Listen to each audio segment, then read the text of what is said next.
Hello friends, this is Varsha. Welcome back to my channel. Eklavya शिक्षक भर्ती में आपके जो एडमिनिस्ट्रेटिव एप्टीट्यूड है उसका क्लास 2 आज कराएंगे। क्लास 1 हो गई है। इसकी पीडीएफ भी टेलीग्राम चैनल पर प्रोवाइड करा दी गई है, तो आप सभी उसको देख ज़रूर लीजिएगा। तो अगर चैनल पर नए हैं तो प्लीज़ चैनल को लाइक, शेयर एंड सब्सक्राइब ज़रूर करें। बढ़ते हैं वीडियो की तरफ। छात्रावास स्टाफ के अन्य पदाधिकारी, उनकी जिम्मेदारियां और कर्तव्य। तो जैसा कि हम लोगों ने कल देखा था कि सिर्फ हॉस्टल वार्डन को ही सारी जिम्मेदारियां नहीं उठानी पड़ती हैं, उनके अंतर्गत उनसे नीचे और कुछ उनसे ऊपर की पोस्ट पर भी कुछ और अधिकारी होते हैं, कुछ और लोग होते हैं जो उनकी सहायता के लिए होते हैं। उनके बारे में आज जानेंगे। जैसे कार्यालय प्रभारी, ये क्या करते हैं? ये स्वच्छता कर्मचारियों सहित अपने नियंत्रण में कर्मचारियों को पर्यवेक्षण करना, कर्मचारियों की उपस्थिति पंजिका की जांच कर नियमानुसार आकस्मिक अवकाश प्रदान करना कि अगर किसी को ज़रूरत है छुट्टी की तो वो कार्यालय प्रभारी के पास जाकर, कार्यालय प्रभारी जो मतलब ऑफिस में क्लर्क टाइप के लोग, ऑफिस इंचार्ज होते हैं, उनको कहते हैं। निवासियों की सूची उनके अभिभावकों के स्थायी पते आदि के साथ बनाए रखना। निवासी से मतलब यहाँ पर बच्चे हैं, जो बच्चे हॉस्टल में रह रहे हैं, उनके माता पिता, उनका जो पूरा एड्रेस है, पूरी डिटेल है, उसको रजिस्टर में मेंटेन रखना।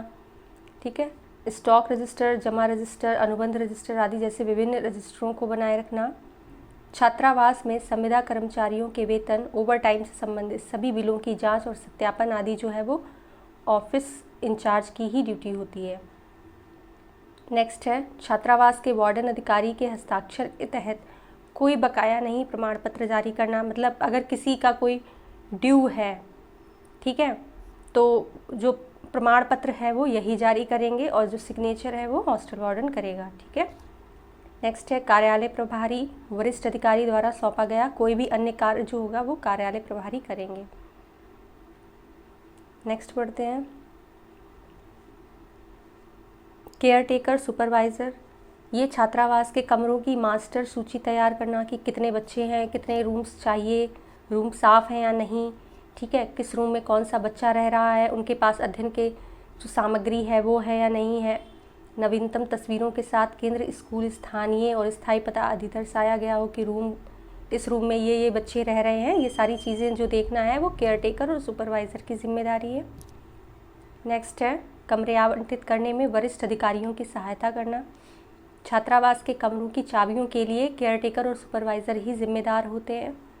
नेक्स्ट है सिविल इलेक्ट्रिकल कार्यों, फर्नीचर फिटिंग, वाटर कूलर आदि की मरम्मत, प्रतिस्थापन से संबंधित शिकायतों की रिपोर्ट करना, उन पर कार्यवाही करना। ये सारी चीज़ें जो है वो केयर टेकर ही देखते हैं। इसके बाद छात्रावास के वार्डन, कार्यालय प्रभारी, वरिष्ठ अधिकारी जो भी काम उनको देते हैं वो भी ये कार्य करते हैं। ठीक है। यहाँ पर ये कुक है, यानी कि पकाना नहीं होगा, यहाँ पे पकाने वाले कुक जो होते हैं उनके बारे में बात हो रही है।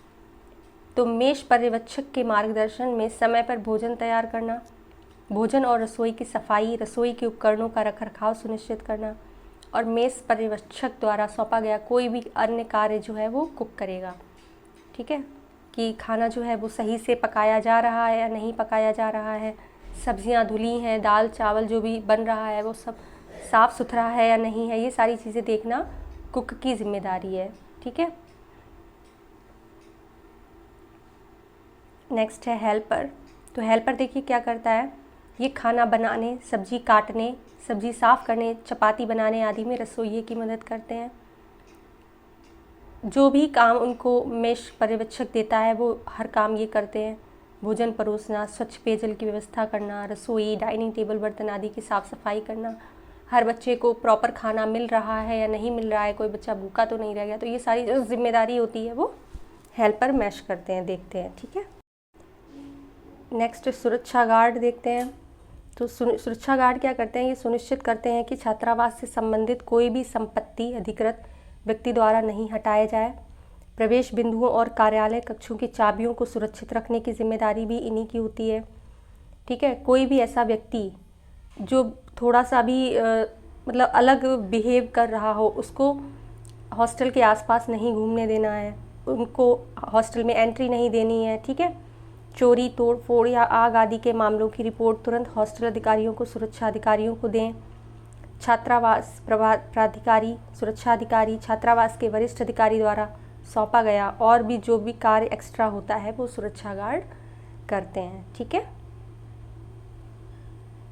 नेक्स्ट है स्वच्छता गाइड। ये क्या करते हैं? ये भवन के कमरे, सड़कें, शौचालय आदि को साफ सुथरा रखते हैं। उस स्थान के स्वच्छता गाइड पर्यवेक्षक छात्रावास प्राधिकारियों को सूचित करना, उन्हें उनकी अनुमति नहीं है जहां उन्हें अस्वच्छ स्थिति दिखाई देती है। मतलब जैसे कि बहुत सी ऐसी जगह हॉस्टल्स में होती हैं जहां पर हॉस्टल वार्डन जाकर चेकिंग नहीं कर सकते हैं कि वहां साफ़ सफाई है या नहीं है, तो ऐसी जगह पर स्वच्छता गाइड जाकर देखेंगे कि सफाई है या नहीं है और उसके बारे में हॉस्टल वार्डन को या जो भी अधिकारी है उनको रिपोर्ट करेंगे। ठीक है। नेक्स्ट है कार्यवाहक छात्रावास प्राधिकारियों स्वच्छता गाइड पर्यवेक्षक द्वारा सौंपे गए अन्य कर्तव्यों का भी पालन ये करेंगे। नेक्स्ट बढ़ते हैं। कुछ इम्पॉर्टेंट टर्म है। प्रत्येक छात्रावास के लिए एक वार्डन और कम से कम एक सहायक वार्डन होगा। सभी वार्डन एवं सहायक वार्डन मुख्य वार्डन के पर्यवेक्षण एवं निर्देशानुसार कार्य करेंगे। सहायक वार्डन को वार्डन के साथ सहमति से काम करना होगा और प्रशासनिक निर्णय वार्डन के परामर्श से लेना होगा। छात्रावासों के संबंध में नीतिगत ढांचा निर्णय मुख्य वार्डन छात्रावास द्वारा वार्डन, सहायक वार्डन और छात्रों के प्रतिनिधियों के परामर्श से किया जाएगा। इन निर्णयों को मुख्य वार्डन और वार्डन, सहायक वार्डन द्वारा लागू किया जाएगा। ठीक है। तो ये पूरा कितने क्या कैसे वार्डन होते हैं, कैसे वो वर्क करते हैं, उन सभी के बारे में यहाँ पर लिखा है, देख लीजिएगा आप लोग। नेक्स्ट है आपका managing the consumables and inventors of hostel. उपभोग की जो वस्तुएं हैं उनको कैसे मैनेज करेंगे हॉस्टल वार्डन, उनके बारे में बात करते हैं। टॉयलेटरीज़, जैसे कुछ बुनियादी टॉयलेटरीज़ जैसे साबुन, शैम्पू, टॉयलेट पेपर, बाल्टी आदि आमतौर पर जो कंबाइंड बाथरूम है, ठीक है, साझा बाथरूम है, उसमें उपलब्ध कराए जाएंगे। भोजन और पेय पदार्थ, जैसे हॉस्टल में अक्सर छात्रों या मेहमानों को नाश्ता जो है वो उपलब्ध कराया जाएगा। कर्मचारियों के लिए प्रशिक्षण, छात्रावास के कर्मचारियों को रिकॉर्डिंग, पुनर्व्यवस्था, स्वच्छता बनाए रखने सहित उचित सूची प्रबंधन प्रक्रिया पर प्रशिक्षित करने की जिम्मेदारी भी हॉस्टल वार्डन की होती है। कर्मचारियों या अधिकारियों के साथ संचार, हॉस्टल वार्डन या उनके स्टाफ सदस्यों के बीच अच्छा संचार होना चाहिए ताकि वे इन्वेंट्री स्तर को बनाए रखने में मदद कर सकें और किसी भी मुद्दे की रिपोर्ट प्राप्त कर सकें। ठीक है। जब अच्छा कम्युनिकेशन नहीं होगा दोनों के बीच में तो वो अपनी बातों को शेयर नहीं कर पाएंगे और जो प्रक्रिया है, जो कार्य है, वो सही तरीके से नहीं चल पाएगा। इन्वेंट्रीज देखते हैं। रसोई की आपूर्ति, जैसे छात्रों और निवासियों के लिए भोजन तैयार करने के लिए बर्तन, प्लेट, ये सारी चीज़ें होनी चाहिए। फर्नीचर प्रॉपर होना चाहिए, बिस्तर, टेबल, अलमारी, कुर्सी छात्रों के कमरे में प्रॉपर जगह पर रखी होनी चाहिए जहाँ से बच्चा अगर बुक चाह रहा है तो बुक अच्छे से अपनी ले सके। ठीक है। अलमारियाँ उनके लिए होनी चाहिए। सुरक्षा लॉकर, शिक्षक, कर्मचारियों, मेहमानों और अन्य अधिकारियों के लिए सुरक्षित लॉकर होने चाहिए। प्राथमिक चिकित्सा किट, फर्स्ट एड किट, ये बहुत ज़रूरी होती है। मामूली चोटों से निपटने के लिए आवश्यक चिकित्सा पूर्ति, ये ज़रूरी है कि किसी भी बच्चे को अगर कोई चोट लग जाती है तो फर्स्ट एड किट हॉस्टल में होना बहुत ज़रूरी है। मनोरंजन, बच्चों के लिए कुछ उपयोगी खेल जैसे इंडोर गेम्स, आउटडोर गेम्स आदि होने चाहिए। लॉन्ड्री की सुविधा, छात्रावास में बच्चों के कपड़े धोने के लिए लॉन्ड्री की सुविधा भी होनी चाहिए। ठीक है।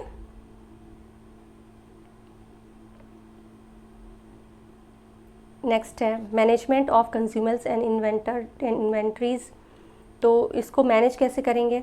नियमित ऑडिट करके किसी भी विसंगति की पहचान करने के लिए इन्वेंट्री को नियमित ऑडिट करें, मतलब देखते रहें कि हाँ जो इन्वेंट्रीज़ है उनका वो सुनिश्चित करें कि सब कुछ अपने निर्धारित स्थान पर है या नहीं है। इन्वेंट्री ट्रैकिंग सिस्टम आप लगा सकते हैं कि छात्रावास में सभी वस्तुओं पर नज़र रखने के लिए इन्वेंट्री ट्रैकिंग सिस्टम लागू करें। ट्रैकिंग के लिए आप इन्वेंट्री ट्रैकिंग सॉफ्टवेयर का भी उपयोग कर सकते हैं। ये बहुत इंपॉर्टेंट है। पहले आओ पहले पाओ है यहाँ पर, फर्स्ट इन फर्स्ट आउट, बाहर नहीं है। ठीक है। पहले आओ पहले पाओ विधि, यानी भोजन और पेय पदार्थ जैसे उपभोग्य सामग्रियों के लिए फीफो विधि का पालन करें। वस्तुओं को उनकी समाप्ति तिथि तक पहुँचने से बचाने के लिए सबसे पुराने स्टॉक का उपयोग करें। पहले आओ पहले पाओ होगा ये यहाँ पे। ठीक है। आप इसको सही कर लीजिएगा।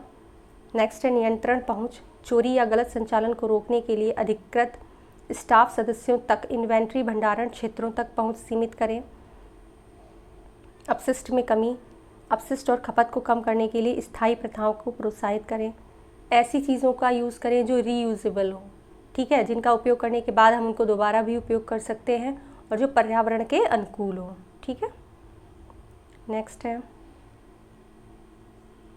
आपातकालीन स्थिति के लिए तैयारी। बहुत ज़रूरी है कि छात्रावास में आपातकालीन स्थिति जैसे प्राकृतिक आपदा आ जाए, आग लग जाए, तो इन सभी के लिए, ऐसी सिचुएशन के लिए आवश्यक वस्तुओं की उपलब्धता होनी चाहिए, ठीक है। फीडबैक और समीक्षा, सुधार के क्षेत्रों की पहचान करने के लिए उपभोग्य सामग्रियों और इन्वेंट्री प्रबंधन के संबंध में मेहमानों और स्टाफ सदस्यों से नियमित रूप से फीडबैक लेना बहुत ज़रूरी होता है। फीडबैक लेने से पता चलता है कि जो कार्य है वो हम सही से कर पा रहे हैं या नहीं कर पा रहे हैं, तो फीडबैक बहुत ज़रूरी है। नेक्स्ट बढ़ते हैं, अब रोल देख लेते हैं कि हॉस्टल वार्डन का क्या रोल है कंज्यूमर्स और इन्वेंट्रीज़ को मैनेज करने में।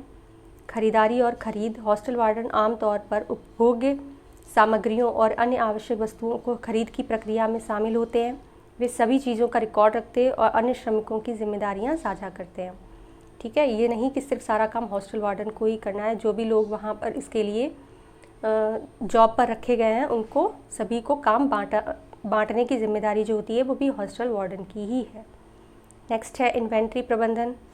हॉस्टल वार्डन इन्वेंट्री विभाग का प्रमुख भी होता है। उन्होंने प्रसाधन सामग्री, सफाई सामग्री, स्टेशनरी और रसोई आपूर्ति के लिए अन्य श्रमिकों और स्टाफ सदस्यों को प्रभारी बना दिया। बजट प्रबंधन, हॉस्टल वार्डन के पास सभी खर्चों के लिए सीमित बजट होता है, इसीलिए उन्हें अपनी खरीदारी की योजना इस तरह बनानी चाहिए जिससे संसाधनों का अनुकूल उपयोग हो सके और बर्बादी कम हो, ठीक है। भंडारण और संगठन, वार्डन को भंडारण स्थानों को इस तरह से व्यवस्थित करने की आवश्यकता है ताकि वस्तुओं को अच्छी तरह से सुरक्षित रखा जा सके और ज़रूरत पड़ने पर आसानी से उन्हें ढूंढा जा सके, ठीक है। तो ऐसा नहीं कि कोई चीज़ की बहुत ज़्यादा ज़रूरत पड़ गई और वो चीज़ मिल ही नहीं रही है, तो भंडारण जो है, जो स्टोर है, वो बहुत सही से ऑर्गेनाइज होना चाहिए। नेक्स्ट बढ़ते हैं, सभी चीज़ों का रिकॉर्ड रखें। हॉस्टल वार्डन हॉस्टल के छात्रों के सभी आवश्यक रिकॉर्ड, रजिस्टर, खरीद खपत आदि के रिकॉर्ड रखें। संसाधनों के उपयोग को अनुकूलित करना, जैसे अपव्यय को कम करने के लिए निवासियों के बीच उपभोग्य सामग्रियों और सूची के जिम्मेदार उपभोग को बढ़ावा देना। इसमें निवासियों को संसाधनों के संरक्षण और विवेकपूर्ण उपयोग के महत्व के बारे में शिक्षित करना शामिल है। नियमित पुनःपूर्ति, यह सुनिश्चित करना कि उपभोग्य सामग्रियों और अक्सर उपयोग की जाने वाली वस्तुओं की समय पर पूर्ति की जाती है ताकि निवासियों को हमेशा आवश्यक आपूर्ति मिलती रहे। यहाँ निवासियों से मतलब बच्चों का है, ठीक है। स्थिरता और पर्यावरण अनुकूल प्रथाएं, कि छात्रावास में पर्यावरण अनुकूल प्रथाओं को प्रोत्साहित करना, जैसे कि छात्रावास के पर्यावरण पदचिह्न को कम करने के लिए पुनः प्रयोज्य वस्तुओं और रिसाइकलिंग कार्यक्रमों का उपयोग को बढ़ावा देना, जो कि अभी बात कर चुके थे कि ऐसी चीज़ों का उपयोग करना है जो बार बार यूज़ में आ जाएं और जो पर्यावरण को प्रदूषित ना करें, ठीक है। अब देखते हैं लास्ट निष्कर्ष क्या है कि छात्रावास वार्डन छात्रावास के सुचारू कामकाज और उसके निवासियों की भलाई सुनिश्चित करने के लिए उपभोग्य सामग्रियों और सूची के प्रबंधन में महत्वपूर्ण भूमिका निभाता है। इस क्षेत्र में प्रभावी प्रबंधन निवासियों के लिए सकारात्मक जीवन अनुभव में योगदान देता है और छात्रावास के भीतर समुदाय की भावना को बढ़ावा देता है। तो आई होप आपको ये जो पूरा वीडियो है वो अच्छे से समझ में आया होगा। थोड़ी सी आज तबीयत गड़बड़ है जिसकी वजह से आपकी जो क्लासेस हैं वो डिले हो गई हैं, कल नहीं आ पाई थी। चैनल के साथ अपना सपोर्ट बनाए रखिए। Thanks for watching. Like, share and subscribe ज़रूर करें। Thank you so much.